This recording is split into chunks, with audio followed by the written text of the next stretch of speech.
2 minutos.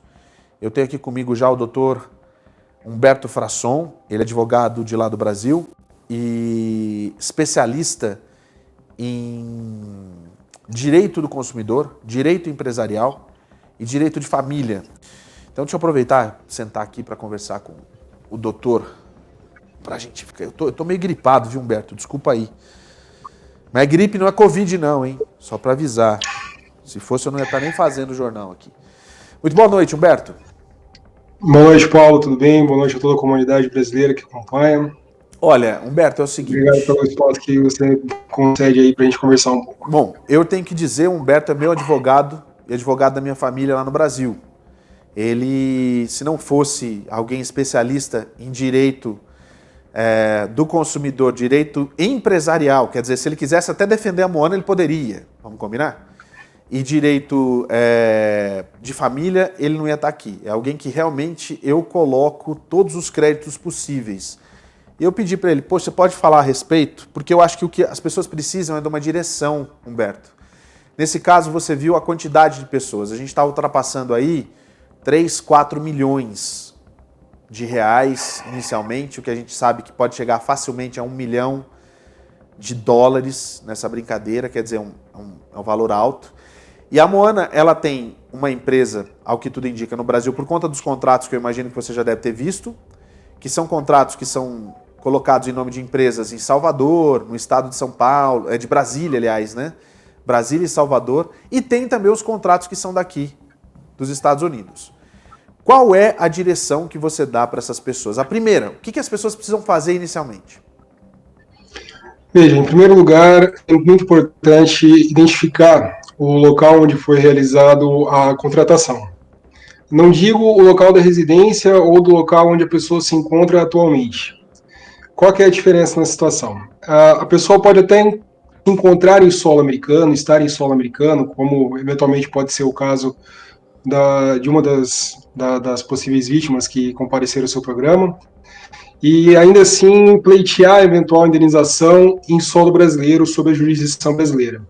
O grande detalhe, a grande importância de se notar é esses contratos, eles vêm com uma cláusula de determinação de foro, e é esse foro que pode determinar qual será a jurisdição. Porém, ainda que esteja determinado uma cláusula de foro escolhendo especificamente a legislação americana, ou que eventual processo vá transmitir dentro do foro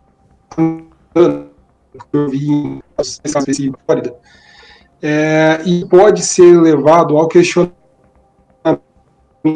dentro da justiça brasileira se verificar a eventual nulidade, a abusividade dessa cláusula.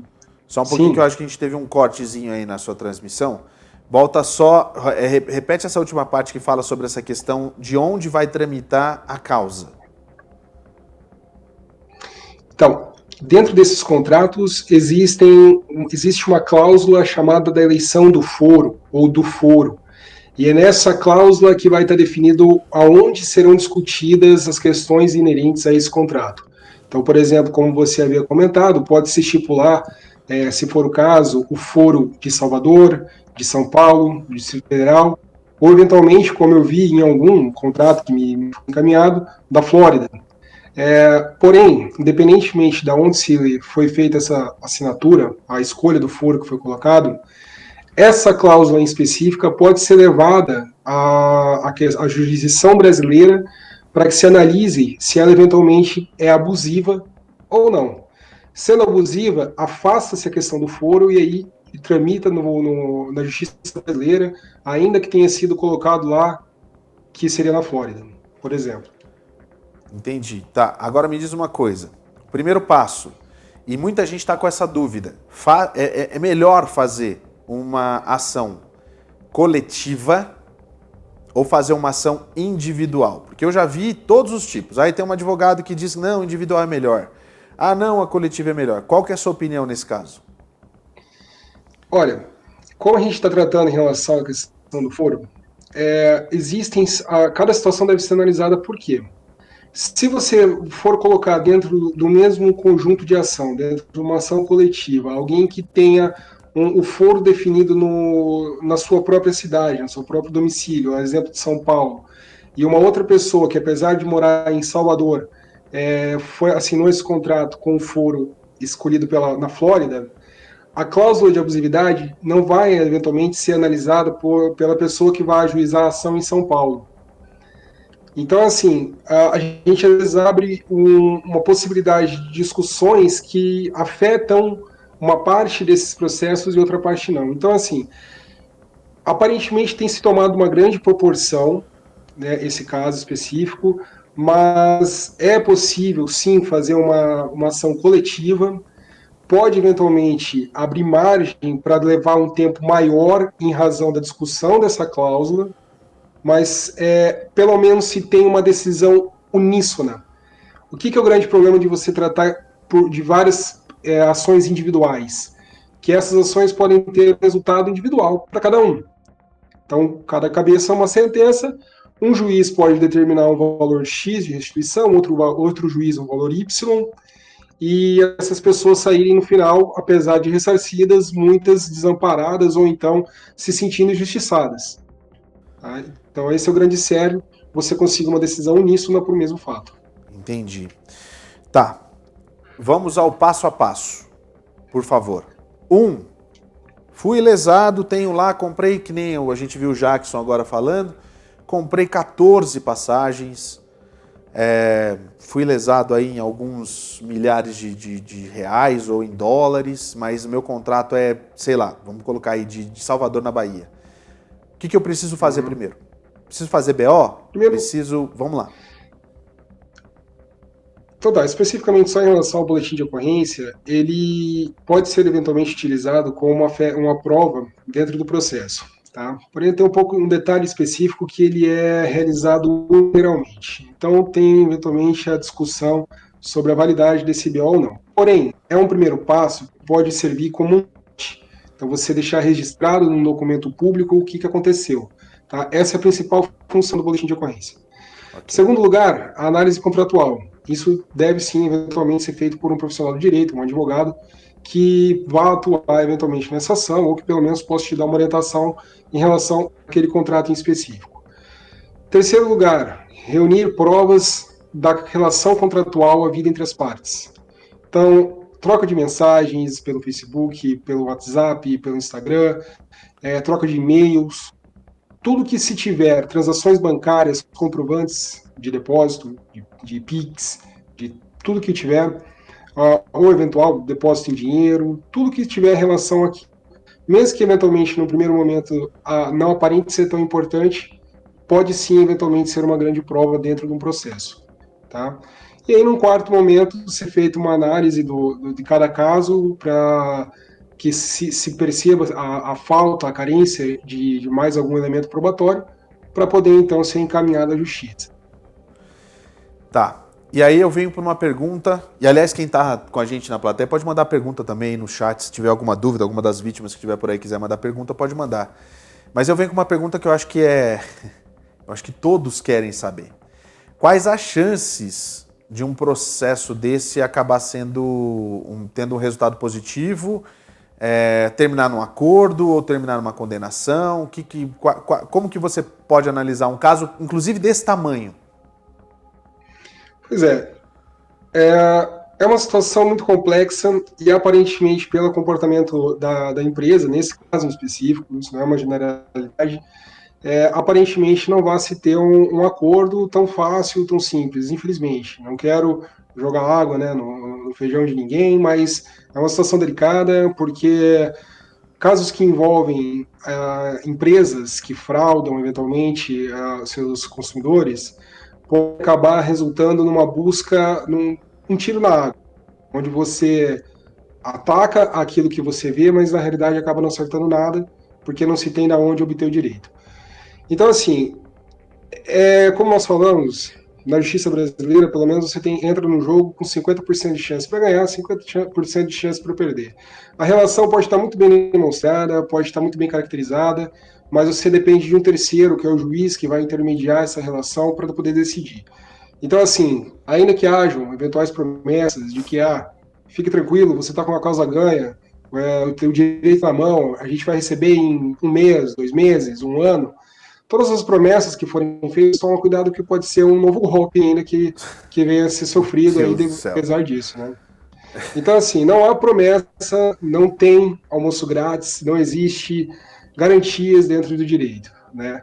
É importante destacar isso, porque senão, eventualmente, você sai de uma frustração para encontrar outra maior. Tá? Tá, Mas o importante é ser feito um bom trabalho para alcançar o melhor resultado. Não vou falar no menor tempo possível, porque a justiça brasileira a gente sabe que, infelizmente, não permite isso. olha, eu estou conversando com o Humberto Frasson. O Humberto ele é advogado, especialista em direito do consumidor, especialista em direito empresarial e especialista em direito da família. Especificamente aqui a gente está falando sobre direito do consumidor. Eu já vi ele ganhar algumas causas assim que você fala, não, não é possível. E ele realmente tem essas credenciais no Brasil porque ele consegue. Ele vai ali e ele fecha. Ô Humberto, tem umas perguntas aqui, ó. O Esdras Martins, ele pergunta o seguinte: até que ponto os influencers podem responder também por essa questão? Veja, quando se trata dentro de uma relação particular, onde uma parte lesa a outra, você tem que comprovar o chamado nexo causal, quando aquele que lesou, a conduta daquele que lesou, afeta o direito daquele que foi lesado. O que isso quer dizer? Se há alguma atuação direta para a venda, para a propagação, para a divulgação dessas passagens, dessa empresa, pode sim, eventualmente, se discutir esse nexo causal, essa causa do influenciador, eventualmente, que fez com que a pessoa fosse lesada. Nesse caso em específico, é um pouco mais distante que essa comprovação desse nexo causal, porque hoje a internet ela acaba se virando numa terra de ninguém, onde todos falam de tudo ao mesmo tempo, muitas Sim. vezes. Então, assim, é muito difícil você comprovar da onde a relação daquela pessoa com aquele influenciador resultou na compra daquela prestação de serviço. Então, assim, esse nexo causal, essa relação conduta, lesão, que é muito difícil de se provar. Diferente da relação diretamente entre consumidor e fornecedor, consumidor e empresa. Isso é possível de ser provado, tá? Então, eu sei que os ânimos se exaltam em situações como essa, mas é importante manter a calma até para a situação não virar contra o próprio consumidor que já está sendo lesado. Agora, Humberto, você está falando em relação à justiça brasileira, até para a gente deixar claro, ele está falando sobre a questão no Brasil. Aqui nos Estados Unidos, algumas situações são um pouco diferentes da lei brasileira. Aqui, o influenciador, quando provado a causa, né, que ele tem responsabilidade em partes da lesão causada ao cliente. Isso você pode até... é que na realidade o Humberto ele não é advogado aqui nos Estados Unidos, ele é advogado no Brasil, por isso que ele está falando das leis do Brasil. Mas a gente ainda vai trazer um advogado aqui, um advogado também que fala sobre direitos do consumidor aqui nos Estados Unidos, para a gente também tirar um pouco mais essas dúvidas. E olha, tem mais aqui, olha. A Danile Ellen Ramalho, ela pergunta o seguinte: também fomos enganados. Por que a polícia aqui no caso dos Estados Unidos, já não prende ela? E onde está a Moana? Por que ela não foi presa ainda, Humberto? Ela foi para a ilha do lado da Disney, é isso? Difícil falar exatamente motivos nesse sentido. A questão, que nem você realmente contou há pouco, a jurisdição americana ela se aproxima e se distancia em alguns pontos da jurisdição brasileira, da legislação brasileira.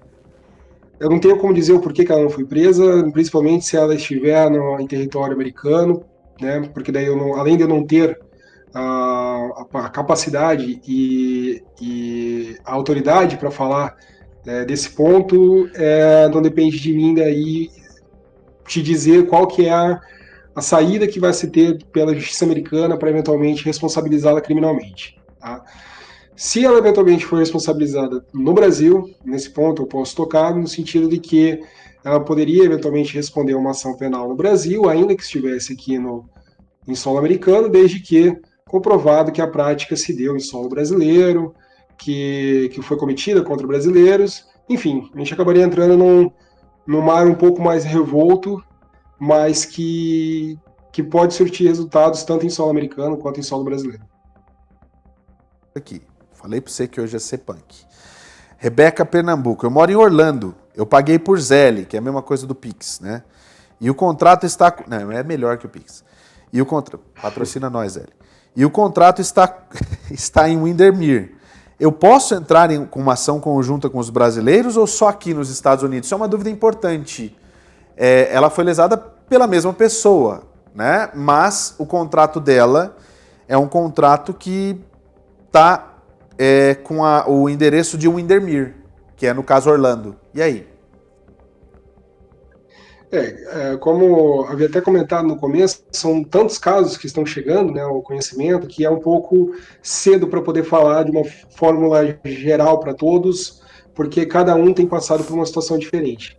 Mas assim, no caso especificamente de quem fez o pagamento em solo americano, a contratação em solo americano e tudo mais, provavelmente vai se dirigir para a justiça americana, para a jurisdição americana. Tá? Por que eu digo isso provavelmente? Eu visualizei casos onde o contrato, apesar de constar como em solo americano, o foro americano, o pagamento havia sido feito por PIX, uma conta direcionada ao Brasil, por exemplo, e envolvia alguns outros contratos, por exemplo, continha até um CPJ, né, na parte contratante. Então, assim, pelo que eu tenho visto, cada contrato é diferente, não existe eles não têm uma fórmula padrão, é muito difícil que se tenha, e então é preciso analisar muito cada caso. Aqueles que forem possíveis se enquadrar dentro do mesmo contexto, dentro da mesma situação, podem atuar de forma conjunta. Olha só, a pergunta da Andressa Matar. Para quem está em trânsito, o que pode ser feito? Olha, isso é pergunta que até o Celso Russomano responde, hein?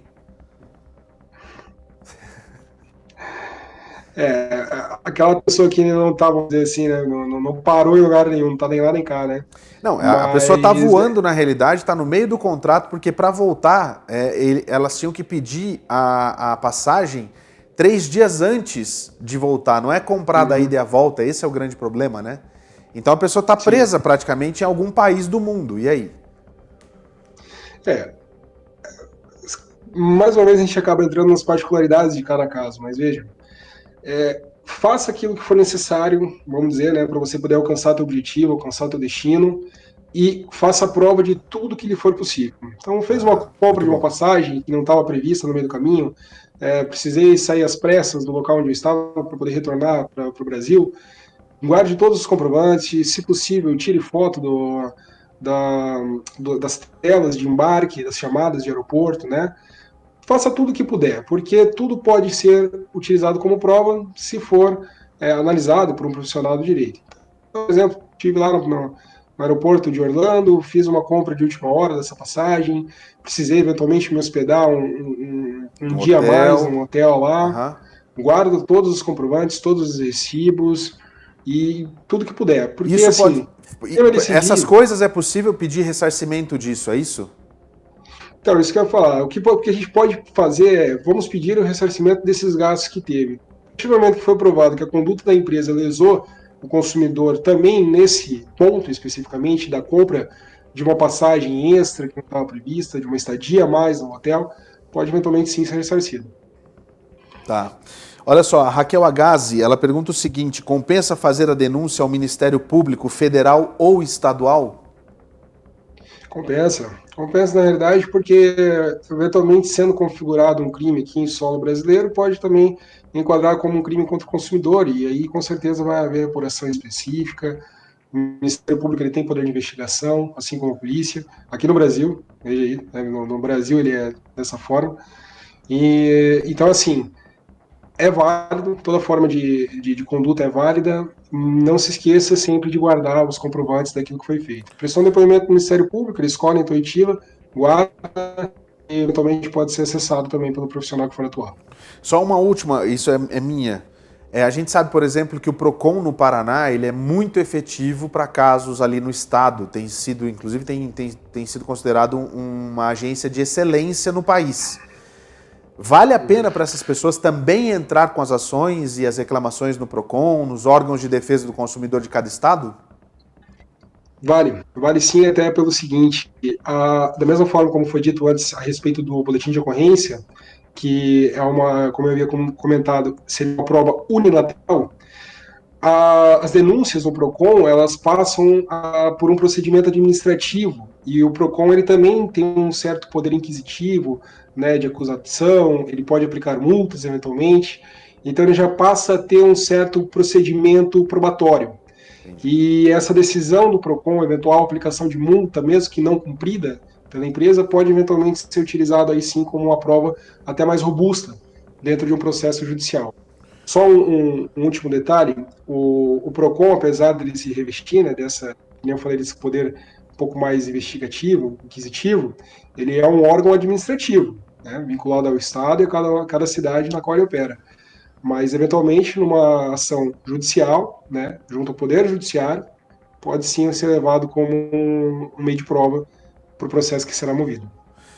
Humberto, primeiro o seguinte, vamos melhorar essa internet aí. Segundo, obrigado demais. A gente fica mais à vontade de falar assim, mas obrigado demais por você ter vindo aqui, esclarecido essas dúvidas.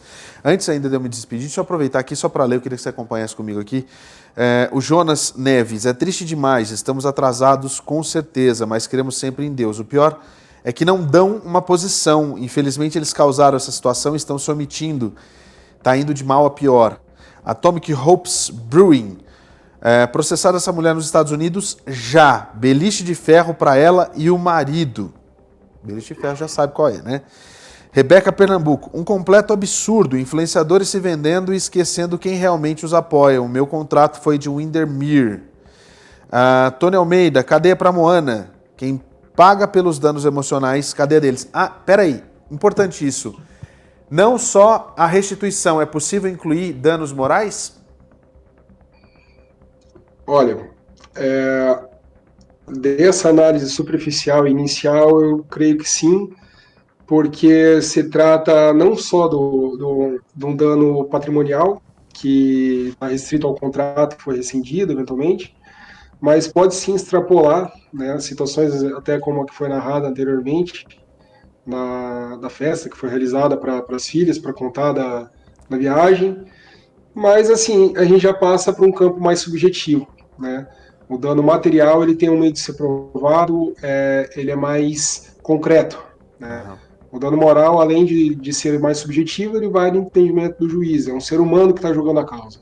Mas Ele vai pode, tudo e aí que junto, né? tá, Vai tudo junto. Por vai tudo exemplo, junto, vai tudo junto. A única questão, por exemplo, assim, quando nós havíamos tratado anteriormente a respeito das ações coletivas ou individuais, essa questão do dano moral ela pode sofrer uma certa distorção nesse ponto, que é o que eu havia comentado antes. entendi. Então, vamos supor aquilo que é um dano para a pessoa que narrou aqui há pouco do caso da filha, da festa da filha, pode ser um dano maior do que o caso do rapaz que tinha um contrato com uma escola. Ou, eventualmente, se a pessoa que estiver julgando entender o contrário, vai entender que o dano desse estudante vai ser maior do que o dano daquela família que é apenas a passeio, vamos dizer assim. Entendi. Então, no caso das ações individuais, talvez seja melhor essa análise do dano moral, porque ela seria feita mais específica para cada um dos casos, né? Então, é uma situação muito recente, né? A gente sabe que aconteceu há poucos dias, mas tem muito que ser estudado e, com certeza, tem muito que ser lutado ainda daqui para frente. Olha, eu só posso mais uma vez agradecer você, porque você está aqui com a gente, é muita gente. Eu tinha falado 3 dias, são 4 dias que você pode pedir a tua passagem para você retornar usando a Na Mala Tour Turismo. Põe o seu dinheiro na mala que a gente sabe usar. Esse é o slogan da agência lá. A Amo Importados falou o seguinte: Moana, quero meu dinheiro de volta. E a Andressa completou, são 4 dias com antecedência.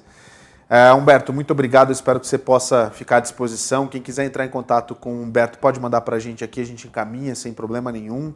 Humberto está à disposição, o escritório dele fica no Paraná, mas ele pode atuar no país inteiro, lá no Brasil. E eu tenho certeza que ele pode te dar, pelo menos, a gente tentou de uma maneira ou de outra dar uma luz para você que é vítima, não só desse caso da Na Mala Tour, como outras agências de turismo que também têm alguns procedimentos errados, né? Enfim, você pode usar como exemplo, né? Então eu acho que nada melhor. A gente sempre fala, procure um advogado de verdade, que é especialista no caso, no assunto, na realidade, para poder te dar uma luz, que é isso que o Humberto veio fazer aqui. Obrigado mais uma vez, viu, Humberto? Agradeço pelo espaço que foi cedido. Fico à disposição a você, a todos que quiserem entrar em contato para tirarem maiores dúvidas.